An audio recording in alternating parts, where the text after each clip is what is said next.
الله أكبر الله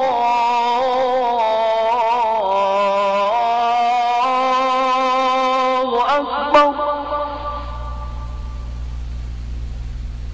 الله أكبر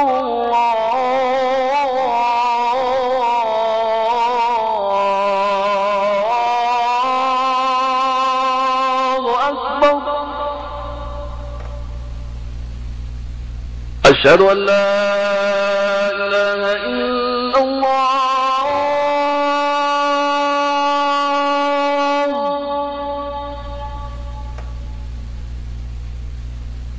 أشهد أن لا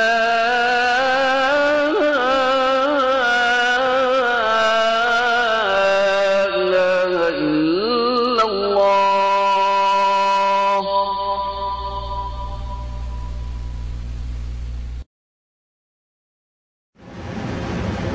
بسم الله الرحمن الرحيم أشهد لا إله إلا الله وأشهد أن محمدا عبده ورسوله صلى الله عليه وسلم السلام عليكم ورحمة الله وبركاته.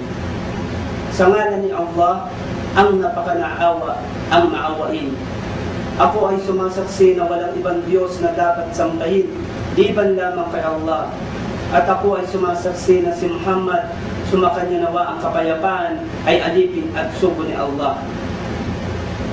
Ang dokumentaryong ito ay isang presentasyon at proyekto ng mga Pilipinong Muslim na nagpapalaganap ng Islam. Ang Balik Islam BCD, matutunghayan natin ang mga Pilipinong Muslim, ang kanilang mga kwento mula sa kanilang buhay noon hanggang sa kanilang pagyakap. Mula sa kadiliman ng buhay nila tungo sa maliwanag na buhay, maririnig natin sa kanilang mga bibig ang mga reaksyon o pagkakaalam nila sa Islam noon. At mismo sila ang nakasaksi na mali pala ang nalaman nila. Dahil may mga taong naninira sa katotohanan, ngunit ni kailanman di mangingibabaw ang kasinungalingan sa katotohanan. Kaya mismo ang mga taong ito ang nagpatotoo kung masama ba ang turo ng Islam. Kaya tunghayan po natin ang kanilang mga kwento. اليوم أكملت لكم دينكم وأتممت عليكم نعمتي ورضيت لكم الإسلام دينا. Assalamualaikum warahmatullahi wabarakatuh. Ako nga po pala si Amir Kalma, na dating pangalan ay Ray. Nagtatrabaho sa King Fahad Medical City under Safari Company. Ang trabaho ko ay medical gas technician. 5 taon na ho akong naninirahan dito o nagtatrabaho dito sa Kingdom.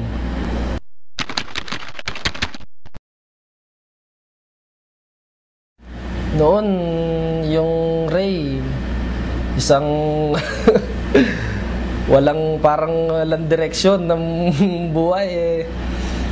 Gawa nga ng, siyempre, binata pa. Noon nasa Pilipinas pa ako, brother, ang simpleng buhay lang doon sa probinsya namin, sa Pampanga.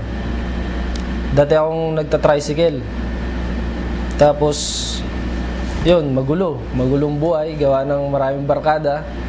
Di yung maiwasan yung mga bisyo, lalo ng pag-iinom.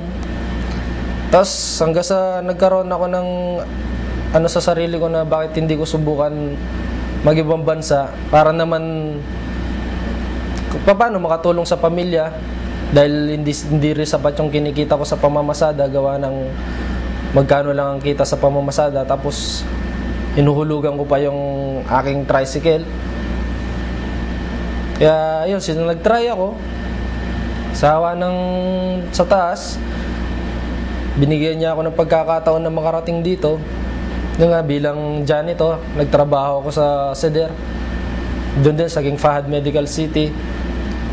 Sa loob ng 6 na buwan, nakapagtrabaho ako bilang janitor. Pagkatapos nun, merong isang engineer na lumapit sa akin, sabi niya sa akin kung may nalalaman daw ako kahit sa pagbubutingting ng mga makina. Sabi ko, meron sir. Kahit dahil dati din naman ako nagme-mekaniko. Ngayon, sinamahan niya ako, si Engineer Daud. Sabi niya sa akin, bakit hindi mo subukan mag-ano sa biomed kanya para naman madagdagan yung nalalaman mo, hindi yung habang panahon ganyan na lang yung trabaho mo dito.